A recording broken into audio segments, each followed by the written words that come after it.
What did you do to double your production in a year? The willingness to invest into yourself. Once you know you can do it, the next step is showing yourself you could do it, allowing yourself to do it. Because if I'm calling the same 20 leads over and over, I'm just spinning my tires. I'm wasting my time. There's 3 things that need to line up. It's your skill level, your work level, and your lead flow. A lot of times people are like, well, I'm hitting 15,000. How do I get to 30? Invest more in yourself and be honest with yourself looking at these 3. Do you need to get better at your skill level? Do you need to work harder? Or do you need to buy more leads? Sometimes it's 2 of them, sometimes it's all of them, but that's where you really have to be honest with yourself because it affects nobody but you.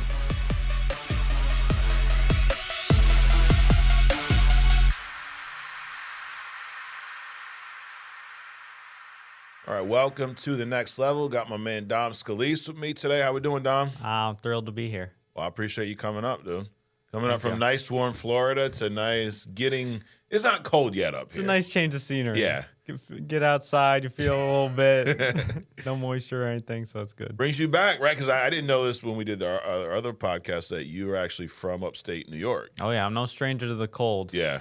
But I don't miss it too much. No, I don't blame you. Guys, before we get into this, subscribe to our channel if you haven't already. We drop a couple podcasts every single week, and the goal, Dom, behind doing this one specifically, you were on True Talk, and we told your story, coming from valet, making $30K a year to making almost 10 times that last year, which is awesome. But this podcast, The Next Level, the idea is to give predominantly the agents that are already with us some sales training, sales tips. And ironically, we tend to train people that aren't even with us because we're on YouTube. So I've had people in the comments going, this really helped me with my solar. I'm like, okay, well, how would you come here and sell? Yeah. But the idea is to, because what we do, it is simple, it's duplicatable. You've been here 2 years, about? Yep, 2 years. In 2 years, you've gone through just about every scenario you're going to go through. Pretty much. Dealing with a client. Yep. Like I'm guarantee now you get on the phone like, oh, I know this one. I know that one. There's different clients, but it's like you're the same client. Right.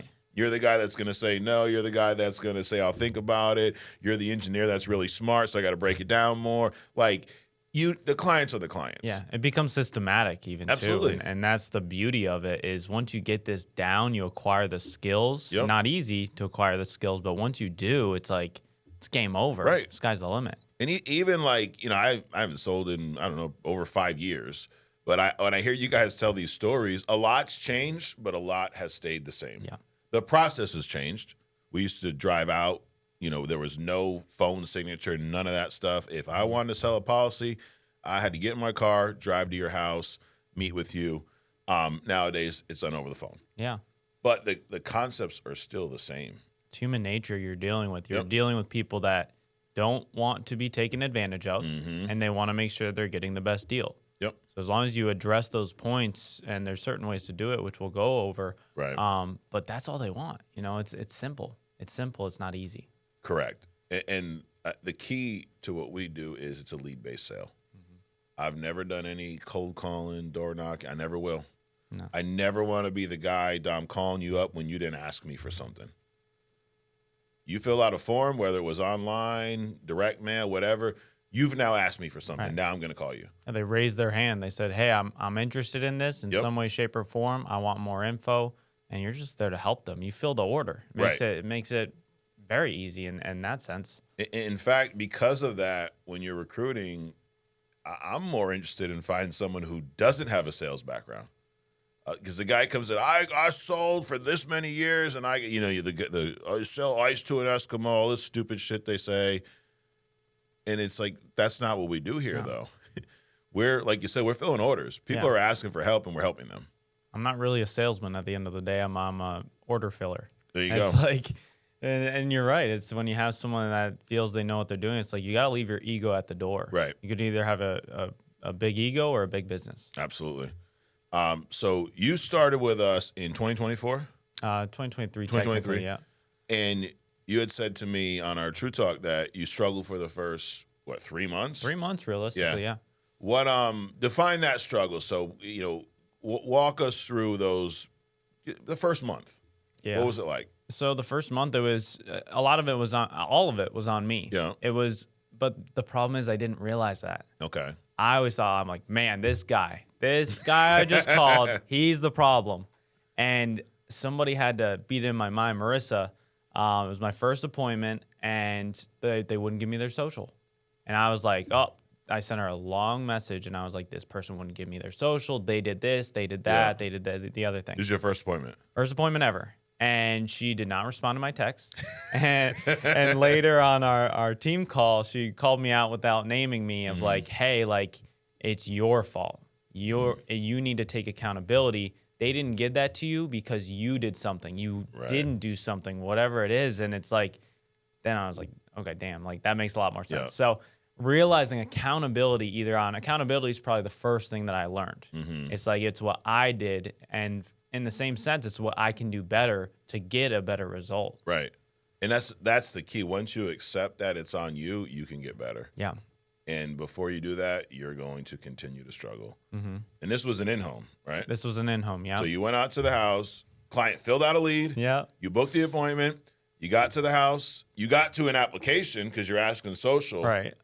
So, and then do you remember how you asked? Oh man, and the thing is that you said I got to an application, but I didn't get there in the right way. Okay. I didn't establish any why. I didn't establish any reasoning, and I just pulled it on up. And they were like, I was like, okay, and give me your social security number. They were like, we're not going to do that. I was like, but it's right here. And it's like, and looking at it now, it's funny, but it's like at the time, like that's what I really thought. Yeah. You know, So back up. Yeah. Walk me through this appointment. So called them up. Yeah. You know, found some sort of need. They filled it out. Hey, I'm here to help you out. I'll be in your area next week. Okay. So then I went out to their home, and it actually ended up being a huge like apartment complex right on the beach. Okay. And I was like, all right, this is kind of different. Like these people have money or something. Yeah. So when I pulled up, I didn't really establish any real need of what they like. Looking at it now with the skills couple? I've had. Huh? It was a couple? Couple. Yeah. Yep. Elderly couple, and the husband like wasn't about it. He was sitting there not saying anything, but I also didn't address that. Okay. And then I just was talking with the wife. I was like, all right, so we're going to try and get this for you, you know, and I didn't even establish what it's going to do for their beneficiaries. I built no why, no reasoning. And this is a final expense lead. Final expense lead. Okay. And that's a big difference that I make now is the why is the biggest part. Right. Without a why, no buy, as everyone likes to say. But it's true. If they don't understand why it's important, that's where you get I'll have to think about it. It's not how you said it. It's not how you said the options that they need to think about. It's everything you did before then. They don't think it's that important because it's realistically not that it's not comfortable because that's gone through on the script as well. Sure. So it's having that what is it going to look like, painting the picture for their beneficiary. And it's nothing new. And I'm sure it's been said on this a million times, but it's so important. It goes without saying. So you skipped all that. Skipped all that and just jumped right into it. And that's the problem. I didn't have a sales process. Okay. Did you even show them options, numbers? Or? Maybe. I don't even know. And that's the problem. It's like I was not systematic. I didn't have an in-person script. I would just like get there and decide what I wanted to do. Yeah. So telesales is honestly a blessing because you can have that script right in front of you. And the script is there to make sure you're not missing any points. Right. And if somebody has given you a script or you have a script, it should be from somebody who knows what they're doing. Because then it means it will work for you too. Yeah. Right? So the script is there for a reason. You don't want to sound like you're reading the script by any means. You want it to be conversational, but it's there so that you're not missing any points throughout the sales process. Right. And that's more the of like a biggest thing. checklist. A checklist, exactly. Because if you toss the script aside, especially early on, you're going to say stuff out of order. You're going to miss important processes. And I think that's a key to point out, too, because some people hear a script and they're like, you mean you're going to give us something that we have to read? No. You're going to develop it or someone's going to help you. But it is more, we don't want you read. So, Mr. Jones, it's more of a, hey, say this first, do this. It's almost like a layout, like a process. Hey, here's step 1, here's step 10, here, follow these steps. Exactly. Versus read this. Because you could say the same exact thing that I say and not have the same success because of how you're saying it, the order in what you're saying it, Mm-hmm. right? So it's more important to let's make sure we uncover the why before we move on. Exactly. So you uncovered no why, you pull up the app, you ask social, and they're like, I'm not giving you that. Yeah, exactly. So what did you do then? I packed up and left, and I was pissed off. And that's the thing, and that's why I had no accountability Yeah. at the time, and I was like, it's their fault. They did it. They Yeah. wouldn't give it to me, whatever. But when you take that accountability, it's like, I got to get better. I have to increase my skill, and that happens on the phones, yes, but it even happens after you're dialing time. That's where you watch videos, you watch people who are doing it, you write notes, you do it not until you get it right, you do it until you can't get it wrong. And that's what a lot of people don't do. Yeah, absolutely. How long were you in home before you went to this lock-in? About 2 or 3 months. 2 or 3 months. How are those? Did you struggle the whole time? I struggled the whole time. Yeah. Whole time, pretty much. I found some what success. else? Obviously, I'm sure you overcame the social part, but what else were you struggling with in that time period? Do you remember? It was the tonality, the process of it. Tonality is something early on that I realized is very important as well, because I was always trying to emulate other people I could hear. Yeah. And it started with sounding, not just saying what they were saying, it's how were they saying it? Right. Were they slowing down? Were they making stuff important? I used to be motor mouth. I would read super fast, think I had to get everything out super quick, and I realized that tonality is very important in not only emphasizing your points, but making someone feel comfortable. Right. You know, you start, saying it too fast, or you jump out of your seat, and like you're getting them on edge. Right. So it's like you need to keep that tonality. You got to keep it smooth and almost like you're talking to a family member. Right. Right. So it's like the more comfortable they feel with you, the more comfortable and easy the whole process is going to go. It's kind of like we talked about how it's a lead-based sale, so it's really not a sale. But then what most agents, the mistake we make early on is we treat it like a sale. Right. You're out there trying to sell them. Right. It's like, dude, they fill out the form. They sold themselves already. All you're doing is going out and finding out, first of all, why they filled this out, where the need was. Let's bring that back on the table, because when they filled out that form, when they filled out a request online, they're in that headspace of, hey, this is important. But now that time has passed. I don't care if it's a day, it's passed. You got to bring them back to that point. And also, if you're going out and treating it like a sale and checking interest again, it's kind of weird from their perspective. Like, I already filled this out. Right. Why are you? Let's talk about why I need it, and then let's find something that fits the budget, the needs.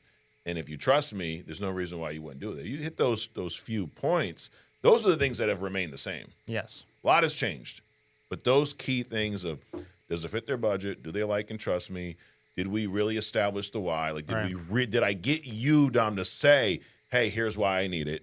I didn't just assume because your wife or your girlfriend's there that you want to cover her. No, I got you to say to me, yes, you are worried about if you didn't come home from work today that she's taken care of. Yeah. And the biggest thing I see from agents, I saw for myself early on too, was saying, oh, no, I did build the why. But it's very easy to brush over. It's like, that's not a why. It's not like, oh, it's going to your daughter. Okay, perfect. All right, moving on. I got the why. Yeah, no, it's like, it's fine to repeat yourself. And it's fine to dig in and make it kind of emotional in a sense. It's an emotional sale. 100%. You know, you have to build that emotionality of like, okay, gotcha, John. So just to confirm, I know we said it 3 times already, but just to confirm, you want to make sure, God forbid something happened to you on the worst day of your daughter Sophie's life, that she's not having to figure out how she's going to pay for it, and instead she's getting a tax-free check in the mail. Is that correct? That's what we're trying to do? They will say, yes, that is what I'm trying to do. And that's where the whole process becomes so much easier. Yeah. Don't assume they know. Don't assume that what you think in your head, they already understand. Assume they don't. Even, correct. You know, it's like the lead, you're right. They looked into it. But what you also know is they need help with it. Right. You know, they've been putting it off. You know, they're 60, 70 years old. They haven't taken care of it the past 60 years. They either don't know how or want to make sure they're doing it the right way, or they just don't think it's important. Right. That's what we do. We make it important. I think that's the first step in this business, is understanding the client, who our clients are. You don't need to meet with a life insurance agent to buy life insurance. You can go online right now. I guarantee you there's websites you can go sign up for a policy yourself. Shit, we've had it with a few carriers where here's your code unique to you. Like, that's not you could call into a established insurance company in general. and get a policy. You don't need an agent. We're dealing with a small percentage of the population that they don't know how to do it on their own, or they're not going to do it on their own. They need you to help them. Right. So they're not like everybody. In one of the biggest mistakes we make is thinking that the clients think like us. You would never fill out a form. No. I don't think there's an agent that works with us that would fill out a form. Probably not. So why are we approaching it as like, well, I would never say that. I would never. Yeah, I know. We're not trying to sell you. Yeah. I tell these guys in marketing all the time, well, I would never watch that video. I know we're not trying to recruit you. So that's actually a good thing. Right. We want to make the videos that you're not going to watch. We want the videos that the recruit's going to watch. Yeah. Know your audience and normalize your audience. Yeah. When someone says, well, I just haven't taken care of it yet, you shouldn't act surprised. It's like, yeah, of course, Mary, yeah, of course, that's why we're talking. Right. Like, that's how everyone is that I speak to. I'm here to help you get that taken care of. They're like, oh, okay. And it's like, it's just realizing that. It's knowing your audience Right. and recognizing that so that you can actually genuinely help them. Absolutely. I think that's a huge step. And then to your point, the accountability. So you were with us for 2-3 months, and then you went to your first lock-in, right? How did you even find out about this lock-in? Like, what made you make the jump to go? Yeah, so it was not a close lock-in. It was, I'm in Florida. It was all the way in Arizona. Okay. And honestly, it was just how important they made it sound. Marissa was like, hey, this is a good big game changer. Everybody who's doing good is going to be there. Yeah. And that was all I needed to hear realistically. It was like, I wanted to do what they were doing. So if they're all going to the lock-in, why would I not go as well? Right. It made it like I'm stupid if I don't. Okay. So once I flew out there, I flew out to Arizona. I got to be with not only the people that I was on Zoom with, but I also got to listen to them live and see what they're doing on their screen and being able to emulate everything so much easier. Like realistically, let's say I don't go to the lock-in, right? I may or may not have figured it out myself, but I can guarantee you it would have taken me longer. Sure. Way longer. Absolutely. And that's what you do. You want to shorten your learning time frame as short as you can. How do you do that? You listen to people. You don't just half listen. You do what they say. If they are where you want to be, you do what they say. If they're not, don't listen to them. Right. You can pretend to listen. But it's like, if you genuinely want that to happen, you have to do what you're maybe not willing to, or not willing to without knowing that, Yeah. So you get to this lock-in. Prior to that, you've only been in home. You've never done anything over the phone yet. Nothing over the phone. They're doing it all over the phone. Yep. First of all, what did you think like day one seeing? I mean, how many people were there dialing? Oh, there was a lot. Yeah. It was maybe like 30 people. 30 people. 30 people at the time. All on the phones. Yeah. On a little What did Airbnb. you think like initially? Initially, I was very overwhelmed because I've also never dialed in front of anybody. So I was like, oh man, like they're gonna be hearing me. 3 months in, you never dialed in front of anyone? Like on Zoom and stuff, yeah, but it's a but not lot in person. different in person. Yeah. Yeah. And I was like, man, like this is a little nerve wracking. Like they're gonna hear me screw up every Yeah. single time. But then I realized like, That's oh, wait the a minute, point. that's a good thing. So it's like you need to get uncomfortable. Yeah. The uncomfortability means growth. So if you're fully comfortable, you're, camera off on Zoom, not unmuting or not going to in-person events because like I'll figure it out. That's comfortable. That means you're not growing. Right. So recognize that. No, hey, I'm going to have to get uncomfortable, whether you like getting uncomfortable or not. I personally don't, but it's like I kind of do now because I see what can You like the happen result. when I do. Yeah. Exactly. Chase the result. Yep. And that feeling of like that, the butterflies in your stomach, whatever it is, it let's say it goes away, but what was uncomfortable for you to do yesterday is not as uncomfortable today. Like now, if I was like, yo, dial right now, you probably wouldn't care at all. Wouldn't care at all. But 2 years ago, you're like, oh shit, I got down from all these people. Yeah. Even being on this podcast, it's like that was never comfortable for me. Right. Especially at the valet, Dom at the valet, you said, hey, come hop on this podcast. Shoot, I'd be like a deer in headlights. So Right. It's crazy when you see the growth in yourself, sales wise, as a person. And that's what it all provides in a sense. So you at this lock-in started telesales. Yep. What was that like? It was different. Yeah. It was doing the whole sales process over the phone was not what I was used to, which doesn't mean it wasn't better. In essence, I think it was way better. Yeah. But it's taking that leap and saying, okay, I'm going to figure out whatever works for me personally. 'Cause at the time, realistically, people were doing a mix of both. Yeah, yeah. And looking at it now, like that was the biggest decision I made in going fully telesale. But then there comes the point of like I used to do appointments. So now it's like one call closing, which is more difficult. Right. Granted, you know, it's a lot easier to gain someone's trust when you're directly in front of them. Sure. So you could see that as like, oh, well, that sounds easier then. No. Or you could see it as like, okay, well, then I have to dress that the right way. Right. It's just different. It's different.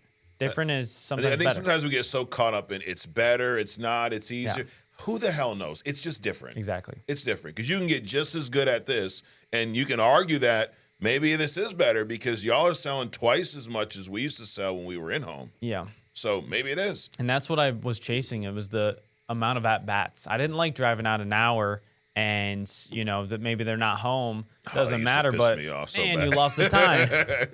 Versus like hopping right back on the phones. It's a huge difference. Absolutely. So what were your results like at that lock-in? Well, first of all, how long was the lock-in? Lock-in was 3 days. 3 days. Yep. I sold 3 policies over the phone for the first time. First time. And I had agents at the time, and they didn't come to that event. They were still in Florida, and I called them up instantly. I'm like, we're figuring this out. Like, this is it. Yeah. Over the phone, game changer. Like, we're figuring this out. That's where we started to develop the script, the tonality, what to say, how to say it, what order, all that good stuff. What would have been your results 3 days in the field at that point?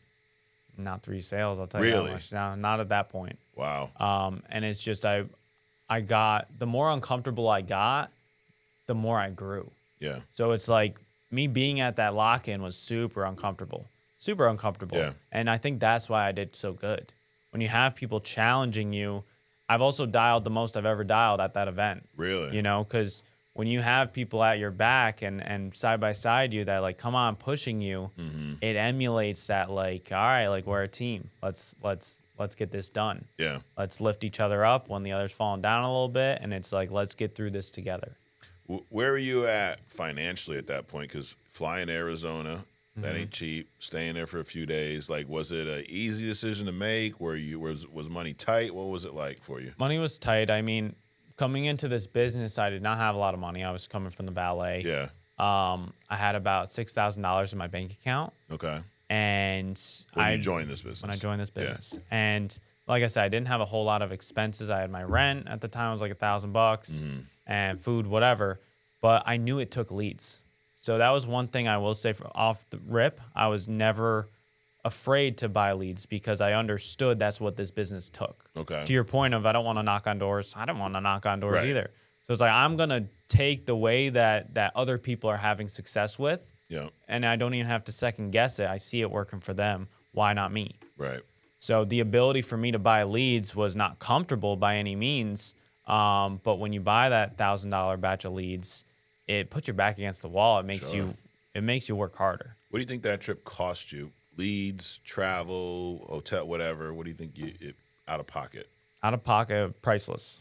Because that's realistically probably like $1,000. Okay. Marissa helped out a lot Got when she it. covered the Airbnb. Yeah. $1,000, but to my point, it's priceless. Yeah. You know, that's because you got the education. You also made 3 sales. Do you remember what you made roughly off the sale? Roughly around like 2,000 probably. 2,000. Yeah. So you're already in the plus. You Yes. spent 1,000. Marissa helped you out because that's what you do when you're trying to grow a team. Yep. You know, it's like I can go back to how many times Sean's helped me out with early on. Like I was direct to Sean. Yeah. Gave me leads. You know, we're traveling. We're sharing room. Like you. Let's say you need to, but you should be doing that if you're trying to grow a team. Right. And the thing is, if I didn't go to that event, she probably wouldn't want to help me as much. Absolutely. Granted. And she would be very justified Yes. with that, that attitude because you got to make sacrifices if you want someone else to make sacrifices with you, for you. Exactly. And it's the push and shove. So immediately, forget about the whole education, just being there 3 days, you're up $1,000 So made money, right? yeah. But priceless. Why? Why was it? I think I know, but tell everybody why it was priceless. That was a huge turning point in the sense of I could do this. That's when I really it all clicked. I know people have different times in this business where it clicks for them. And mine was, realistically pretty early on. 3 months is not the longest time in the world grand scheme. Yes, today we have people doing it a lot faster. Sure. but it's like, man, I'd do it again. If you told me it was 6 Yeah. months, like would have been tougher, but it's still worth it. And just the ability to feel like I can do this, that's where it's priceless. Yeah. That's where I came back fueled up, That was your fired biggest up. takeaway. Biggest takeaway is I could do it. Because I'm sure, Dom, the stuff you saw, the stuff you heard there wasn't new. You've been here 90 days. You've seen it on podcasts. I'm sure Marissa, Sean, someone's told you this, right? Yeah. But it's different seeing it, but then also doing it, Yes. right? It's one thing for me to tell you, bro, this is how you do it. I'm telling you, this is how you do it. But until you do it, you think, he's half full of shit. Yeah. Or I don't know if he is. Or maybe I can't. There's something, there's something holding you back. Yeah. Then you go there and you do it and realize, shit, I actually can. Like, that was your biggest takeaway was, I can do this. Yeah. And it's funny you say that because you go from like hearing it, Yeah. like, okay, so-and-so said this, like, all right, whatever. And then you see it and you're like, all right, cool, good for you. Like, now I see good it's for right. you, but I'm not there And then yet. it's like, all right, now, and then you do it for yourself. Yeah. And that's like the trifecta of Yep. this process of you hear it first, you see it happen, and then once you do it for yourself, that's no one else can tell you can't do it Right. because you did. Yeah. What were the biggest changes you made? Obviously script, all that, but I mean, tonality, finding the why. What were the biggest changes you made leaving that event that you carried on to, sell over 200K that year? Yeah, the biggest was definitely tonality. Yeah. It's being able to make everyone feel comfortable. But something that I added in from that crazy enough I wasn't doing before was asking financial suitability questions. Okay. I was more so going off a feel like, hey, Mary, like, is that comfortable? Yeah. She'd be like, yeah, that's comfortable. I'm like, all right, sounds good. If it's comfortable for you, it's comfortable for me. Right. But really breaking it down so that I could more as a professional figure out what actually is going to be comfortable. Not only that increased my persistency, but it also made the process easier. Yeah. Because then if they're like, I don't know, none of those options are comfortable, I'm like, okay. Well, I had no leg to stand on. Right. Because I didn't know what they were making. I wasn't even asking that. Correct. So the financial suitability of any script, or even just asking, hey, John, like, are you still working? How much would you say you're bringing in after you pay your bills, do all your fun stuff? How much would you say you're saving month in and month out? On a bad month even. And it's like, you make it more than comfortable. Yeah. Is how you have that solid sale. You find the premium. Like, Yes. first of all, they wouldn't be meeting with you if they had no financial means to pay for a policy. Like, Right. they just wouldn't. You're on the phone. You're talking Right. to them on the phone. They at least have a phone bill they're paying. Correct. Absolutely. And with what we do, you can make the policy just about whatever cost you want. Obviously, your face amount's going to go down. But if you go, listen, my budget is $30 a month. Oh, we got something for you. Done, yeah. We'll figure it out. Whatever this 30, if it gives you $5,000, it's better than nothing. Yeah. And also, if money's that tight, then I know $5,000 is a lot for you and your family. So let's Right. make this happen. But asking those financial questions is, I look at it, one more way to remove the objections. Exactly. When I got started, like a lot of people, I thought that I was going to learn how to overcome objections. What am I going to say to this? Like, this is, because I was never in sales. When you look at sales and, movies, things like that, you see he overcame that. Guy said he came. This was his rebuttal. That's not how it is. No. The only thing better than overcoming objections is preventing them. Yes. And it's like, I used to think like pressure points, like instantaneously you think social banking, like done. We Yep. need to focus on that. We need to, how are we going to say it? How are we going Right. to word it? And you do all this crazy stuff. And it's like, no, like, what are you saying? It's everything before that. Correct. Everything after that. And it's not the actual intent itself. So that's where building the why, it's early on in the script. Sure. It's, it's before you give options, before an application. And that's why it's so important. And along with the tonality, tonality is off rip. Right. So realizing that earlier on, and when you're calling people also, you're going to go through the beginning of the script more than anything else, Yep. So that's the part you want to focus on opposed to being a pro in the e-app and Right. saying all those questions. Absolutely. Because there's so much that you'll have to deal with if you don't set the tone properly in the beginning. And it goes back to control. Like, when I stopped getting objections, the biggest change I made was I would start with, here's what we're going to do today.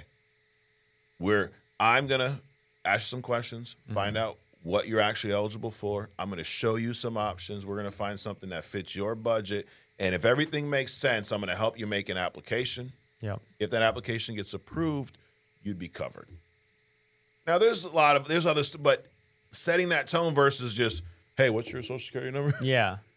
Like, it's just letting them know what to expect, because people fear the uncertainty, the unknown, the unexpected. But if I let you know, hey, here's what we're going to do today. Also, if you're going to push back, I want you to push back now. Right. Early then on. we can get it out of the way. Or if I know this is a no-go, dude, I only have so many hours in the day. So if I know it's no shot with you, dude, I want to find out quick so I can get on to the next one. Mm-hmm. And I think that's something that's probably easier now in telesales, because when we're out in the home, I don't necessarily want to move on quick because my next appointment's an hour away. Yeah. I'm like, dude, I want to close you. I got you here. I don't even know if they're going to be there.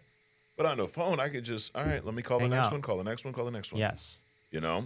They can smell the desperation sometimes. Absolutely. And that's why over the phone you don't need to be. Right. You know, you establish that why. If there is no why, cool, have a nice day. 100%. Do you remember what you had sold those first 3 months before the lock-in?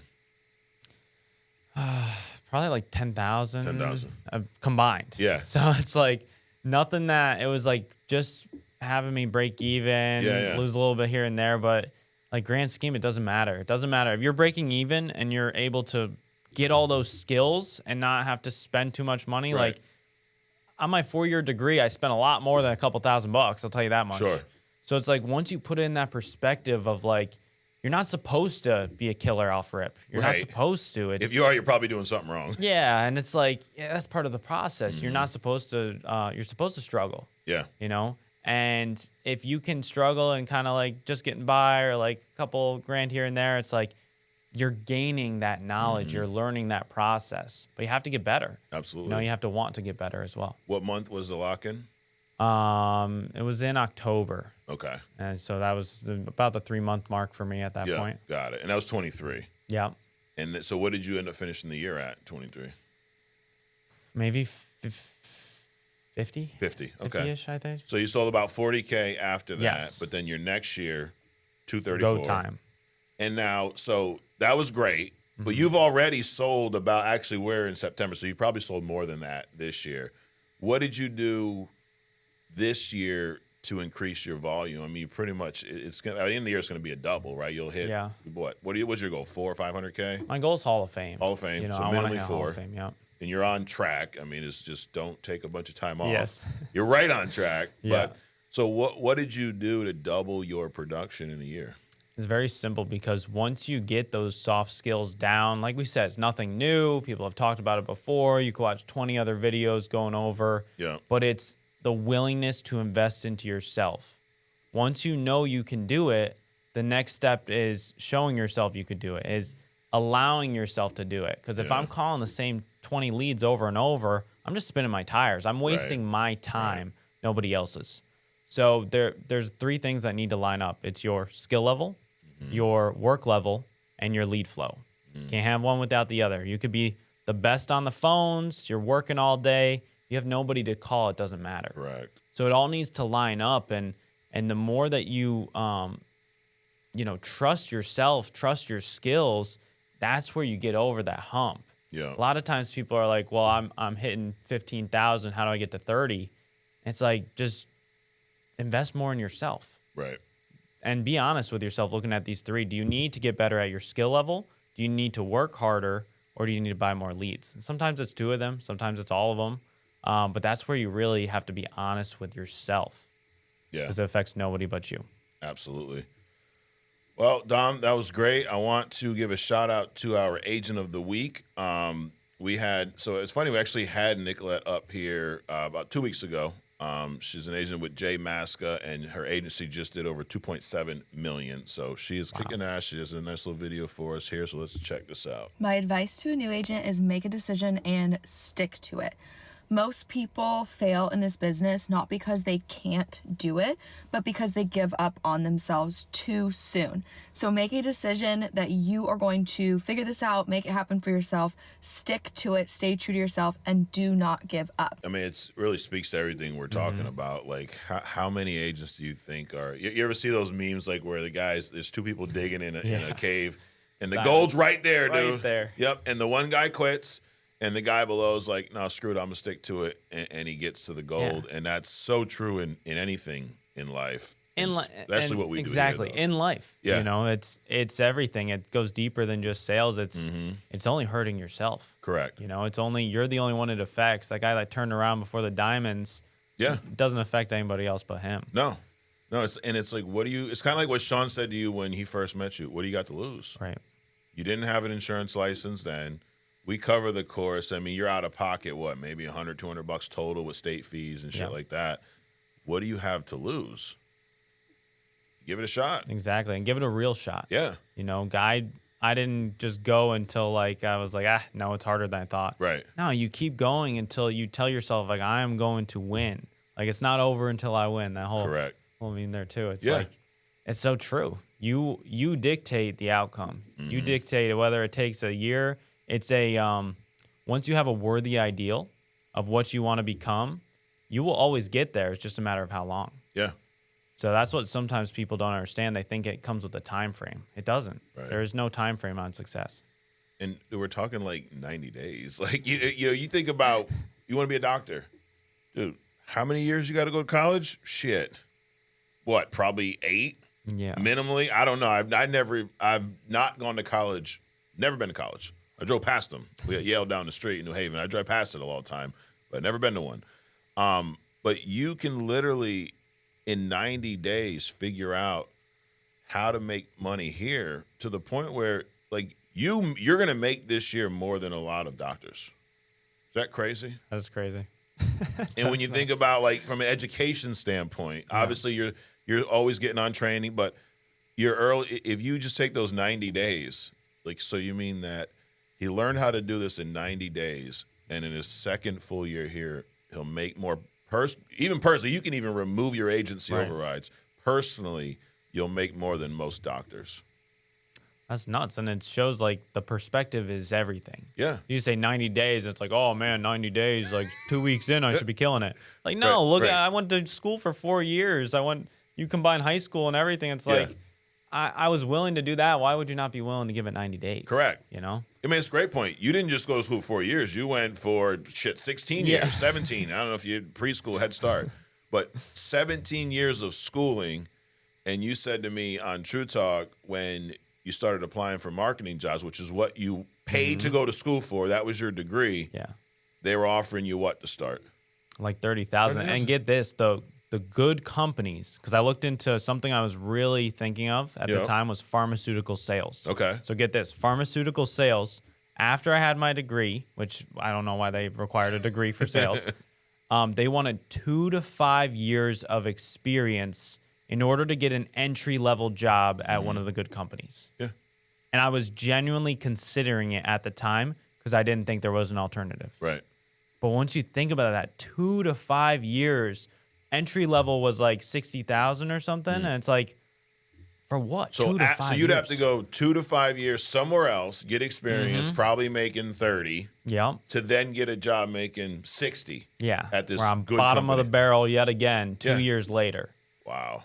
And it's like, that's the alternative. That's the perspective. Yeah. So you're telling me 90 days? Like, I'll take that over 2 to 5 years of nothing. experience. It's 3 months, dude. Yeah. It's 3 months out of the year. There's 12 months in the year. It's not even a full year. You spent almost 18 years in school.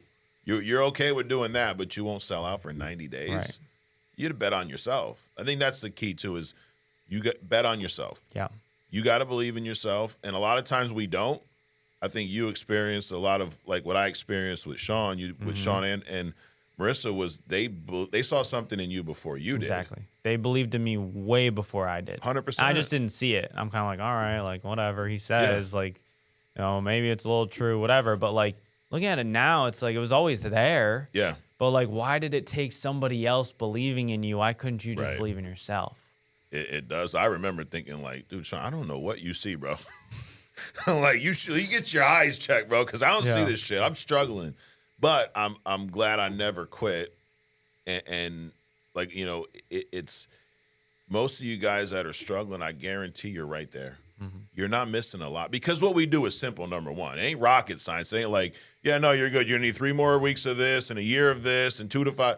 dude, you're probably missing one or two things. Yeah, And little tweaks. the little tweaks. And the best way to get over that is do what Dom did. Get around people that are having the results that you want to have. And I think that is something that remains true in anything you want to do in life. Yeah. You want to be a great painter? Well, learn from someone who can paint. Yeah. You want to be a great plumber? Learn from the guy who's the best on the job site. Like, it's same Simple. thing here. It's that and repetition, realistically. So going along the same point, Absolutely. you paint long enough, like you're going to get better. Sure. You plumb long enough with the right guidance, you're Correct. going to get better. It's like, why would this be any different? And the right guidance speeds it up. Yes. Because, yes, dude, you know nothing. You sit there and mess around with some paints all day long. Eventually, you'll figure it out. It'll But take a if long time. you get an instructor come like, no, dude, don't do that. Mix it this way. Here's the brush. Start, whatever.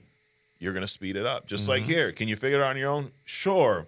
The problem is, can you last long enough financially to figure it out on your own? The answer is usually no.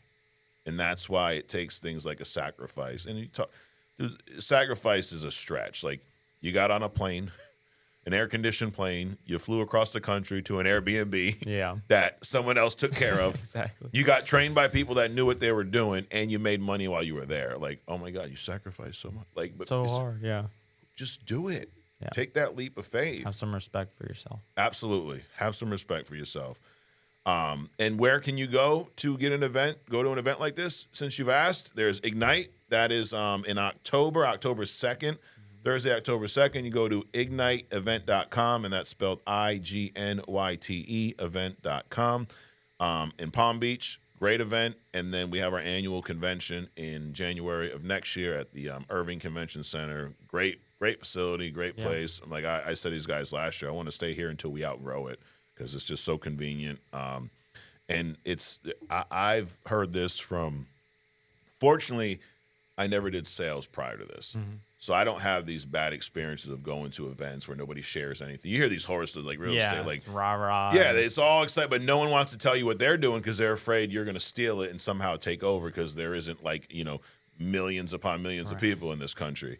Ours is so much different. You get there, the only people that train from stage are the people that know what they're doing, and they get up and tell you everything. Yeah. Here it is. And that's the thing. That's what you want to hear. And why would it be any different? Right. You know, it's like that's a team. It's a team basis. It's not a competition. The only competition is healthy ones. It's like, man, I want you to do 1 million. I just want to do 1,000,001. Absolutely. And it's like, that's how it should be. It shouldn't be a dead set competition. 100%. Well, Dom, I appreciate you coming up. Keep kicking ass. I can't wait to hand you a Hall of Fame jacket in January in Texas. And dude, if you're out there and you're watching and you're not on track, you got time. It's September. You got time. There's a lot. This business, what you can do in a short period of time here is insane. We've seen some people come in 4, 5, 6 months and hit Hall of Fame. Yeah. And what it will do for your business, two things that are going to dictate how well you do next year, Dom, is where you finish personally and also how many people you have at that event. Right. Because just like you went to this lock-in and you learned from everyone around you, it wasn't just the person who recruited you.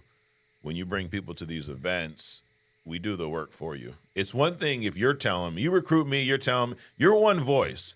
After a while, I'm like, all right, bro, I got you. But then I go to this event and I see people that I connect with that are more like whatever. And I go, shit, he ain't bullshitting. Yeah. Because it's like your parents. They tell you, yeah. I got kids. I tell them something, I don't know what I'm talking about.